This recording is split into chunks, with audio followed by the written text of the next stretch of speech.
Hello and welcome to my YouTube channel let's make English more interesting. है बच्चों, आज हम लोग पढ़ेंगे वॉइस। क्या होता है वॉइस? देखिए, आपको यूट्यूब पर बहुत सी वीडियोज मिल जाएंगी जो आपको 2 मिनट में, 5 मिनट में, 10 मिनट में वॉइस सिखाने का वादा करते हैं। लेकिन यकीन मानिए कि जो वो ट्रिक वाला वॉइस होता है या 5 या 10 मिनट वाला वॉइस होता है, वो कब आता है और कब निकल जाता है पता नहीं चलता है। इसीलिए आपको मैं हिदायत यही दूंगा कि आप पैसी वॉइस डिटेल में पढ़िए। भले आप 2 घंटा या 1 घंटा आपको अधिक समय लगे, लेकिन अगर वो ट्रिक वाला पढ़ेंगे तो निकल जाएगा और आपके दिमाग में एकदम खाली हो जाएगा। ठीक है, तो अतः आवश्यकता है आपको पैसी वॉइस को डिटेल में पढ़ने की। इसीलिए मैं आपके लिए पैसी वॉइस लाया हूँ, और वो भी डिटेल में और बिल्कुल आसान तरीका से। ठीक है, तो सबसे पहले हम लोग जानेंगे वॉइस क्या होता है। क्या होता है वॉइस? क्या होता है, देखिए, वॉइस में सब्जेक्ट द्वारा कार्य किया जाता है और किसी में ऑब्जेक्ट द्वारा काम किया जाता है। अर्थात ये कह सकते हैं कि जिसमें कर्ता द्वारा, वर्ब द्वारा कर्ता को प्रधानता दी जाती है तो वह क्या कहलाता है? आपका एक्टिव वॉइस। जबकि जिसमें वर्ब द्वारा ऑब्जेक्ट को प्रधानता दी जाती है उसे हम पैसिव वॉइस कहते हैं। तो वॉइस क्या होता है? अर्थात वर्ब का वह फॉर्म जो यह बताता है कि कार्य कर्ता प्रधान है या कर्म प्रधान है, वॉइस कहलाता है। जैसे कि आप अपने स्क्रीन पर देख सकते हैं, ठीक, कि वॉइस की परिभाषा अर्थात वर्ब का वह फॉर्म जो यह बताता है कि वाक्य जो आपका है कर्ता प्रधान है या कर्म प्रधान है, वॉइस कहलाता है। ठीक, अब आगे आपका काइंड्स ऑफ वॉइस। स्क्रीन पर आप देख सकते हैं काइंड्स ऑफ वॉइस। वॉइस 2 प्रकार के होते हैं, एक होता है एक्टिव वॉइस और दूसरा आपका होता है पैसिव वॉइस। ठीक, अब हम लोग जानेंगे कि एक्टिव वॉइस क्या होता है।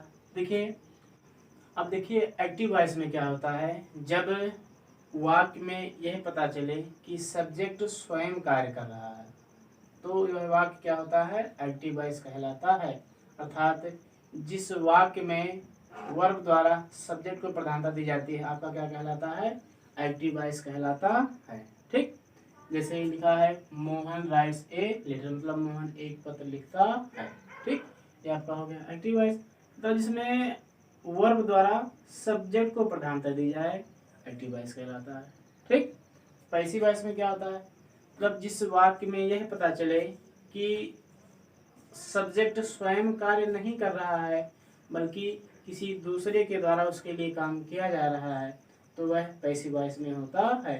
अर्थात वह वाक्य जिसमें वर्ब द्वारा ऑब्जेक्ट को प्रधानता दी जाती है क्या कहलाता है? पैसिव वॉइस कहलाता है। ठीक, अब जान लीजिए एक्टिव वॉइस में निम्नलिखित 12 टेंस होते हैं। कौन कौन? एक्टिव वॉइस में 12 टेंस होते हैं। जो आपके टेंसेस के 12 टेंस होते हैं वही आपके एक्टिव वॉइस कहलाते हैं। लेकिन पैसिव वॉइस होता है मात्र 8 टेंसेस के बनाए जाते हैं, जो कि आप अपनी स्क्रीन पर देख सकते हैं। ठीक, देखिए इसमें मैं डायरेक्ट हेल्पिंग वर्ब लिख दिया हूँ, टेंस नहीं लिखा हूँ, क्योंकि टेंस आप पढ़े होंगे और जानते भी होंगे। ठीक है, इसीलिए इसमें जो हेल्पिंग वर्ब लगता है मैं केवल उसी को स्क्रीन पर लिखा हूँ। ठीक, अच्छा, अब हम लोग देखेंगे एक्टिव वॉइस से पैसिव वॉइस बनाने के नियम क्या है। देखिए आप अपनी स्क्रीन पर 4 नियम देख रहे हैं। पहला है कि एक्टिव वॉइस के सब्जेक्ट को, एक्टिव वॉइस के ऑब्जेक्ट को पैसिव वॉइस में सब्जेक्ट बना देते हैं। ठीक, दूसरा आपका नियम है कि जो एक्टिव वॉइस का सब्जेक्ट होता है उसे पैसिव वॉइस में ऑब्जेक्ट बना देते हैं। और तीसरा रूल आपका है कि पैसिव वॉइस में हमेशा ऑब्जेक्ट के पहले बाई लगाया जाता है। देखिए इसमें थोड़ा सा कंफ्यूजन है, ये रहता है कि कभी कभी ऑब्जेक्ट के पहले बाई लगा रहता है, कभी टू रहता है, कभी इन रहता है, लेकिन ये कभी कभी रेयर केस में होता है। ये एक्सेप्शन है, एक्सेप्शन आपको लास्ट में बताया जाएगा। फिलहाल पैसिव वॉइस में ऑब्जेक्ट से पहले बाय का यूज करते हैं। ठीक है, उसके बाद जो आपका चौथा रूल है कि एक्टिव वॉइस में आपका मेन वर्ब का फॉर्म चाहे जो भी रहा हो, लेकिन पैसिव वॉइस में हमेशा मेन वर्ब के थर्ड फॉर्म का प्रयोग करते हैं। अब पांचवा रूल आपका आ गया है, देखिए कि कैसे इसके नाउन प्रोनाउन में परिवर्तन करते हैं। तो प्रोनाउन नाउन सब्जेक्टिव केस और ऑब्जेक्टिव केस में परिवर्तन, ठीक है, कैसे किया जाता है कि एक्टिव वॉइस में सब्जेक्ट कुछ और रहता है, पैसिव वॉइस में बदल जाता है। तो कैसे बदलता है इसको हम इस रूल के माध्यम से पढ़ेंगे। तो सबसे पहले हम पढ़ेंगे सब्जेक्टिव केस के लिए। ठीक है, कि अगर एक्टिव वॉइस का सब्जेक्ट क्या हो और पैसिव वॉइस का ऑब्जेक्ट क्या होता। तो एक्टिव वॉइस में आप देख सकते हैं कि I, we, you, he, she, it they लिखा हुआ है। तो पैसिव वॉइस में क्या हो जाएगा, तो एक्टिव वॉइस में अगर आई है तो पैसिव वॉइस में मी हो जाएगा, वी है तो अस हो जाएगा, यू है तो यू हो जाएगा, ही है तो हिम, सी है तो हर हो जाएगा, इट है तो इट हो जाएगा, और दे है तो देम हो जाएगा। ये आपका सब्जेक्टिव केस के लिए है। अच्छा, अगर प्रोनाउन के अतिरिक्त समवन, समबडी, एनीवन, एनीबडी या फिर नो वन या नोबडी दिया है तो पैसिव वॉइस में इसको हटा दिया जाता है, अर्थात by someone, by anybody, by nobody ये सब नहीं लगाया जाता है। ठीक। अगर कोई नाउन दिया हो तो पैसिव वॉइस में नाउन को वही लिख देते हैं जो नाउन हो, और उसके पहले हम बाय का यूज कर देते हैं। ठीक। अच्छा, अब आते हैं हम कि ऑब्जेक्टिव केस के लिए, कि अगर एक्टिव वॉइस का ऑब्जेक्ट ये हो तो पैसिव वॉइस में उसका सब्जेक्ट क्या होगा। तो इसे आप अपने स्क्रीन पर देख सकते हैं, मी है। तो मी का चूंकि ऑब्जेक्ट एक्टिव वॉइस में मी है तो पैसिव वॉइस में मी का क्या हो जाएगा, आई हो जाएगा। उसी प्रकार अस का वी, यू का यू, हिम का ही, सी का हर, इट का इट और देम का डियर हो जाएगा। ठीक। और नाउन है तो आपका नाउन भी वैसे ही रहेगा। ठीक। इस प्रकार हम लोग सब्जेक्ट और ऑब्जेक्ट में परिवर्तन करना सीख लिए हैं कि कैसे अगर सब्जेक्ट आई है तो मी हो जाता है और ऑब्जेक्ट मी है तो उसका आई हो जाता है। ठीक।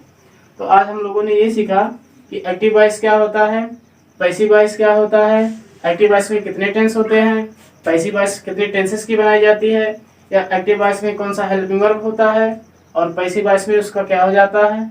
ठीक। और कैसे सब्जेक्टिव केस से ऑब्जेक्टिव केस में बदला जाता है, आज हम लोगों ने ये सीखा। एक बार मैं फिर से आपको बता दूं कि वर्ब में चेंज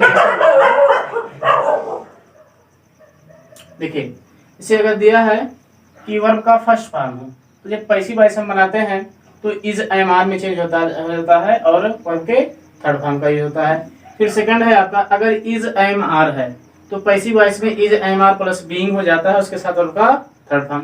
फिर अगर हैज है बोले तो प्रेजेंट परफेक्ट है तो पैसिव वॉइस में हैज हैव बीन हो जाता है। ठीक।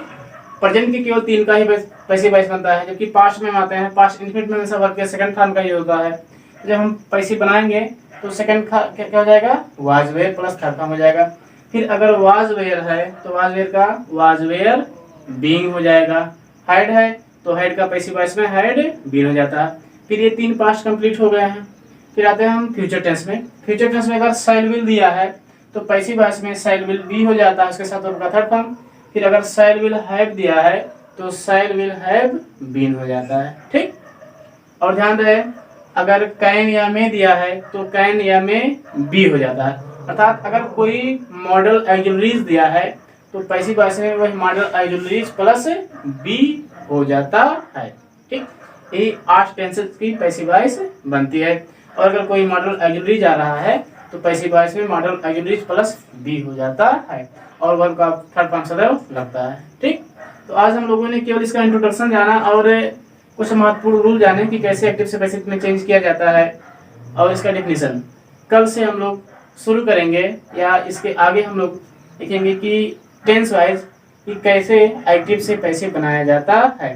तो सबसे पहले कल हम लोग पढ़ेंगे प्रेजेंट इंडेफिनिट का पैसिव वॉइस कैसे बनाया जाता है। तब तक के लिए धन्यवाद।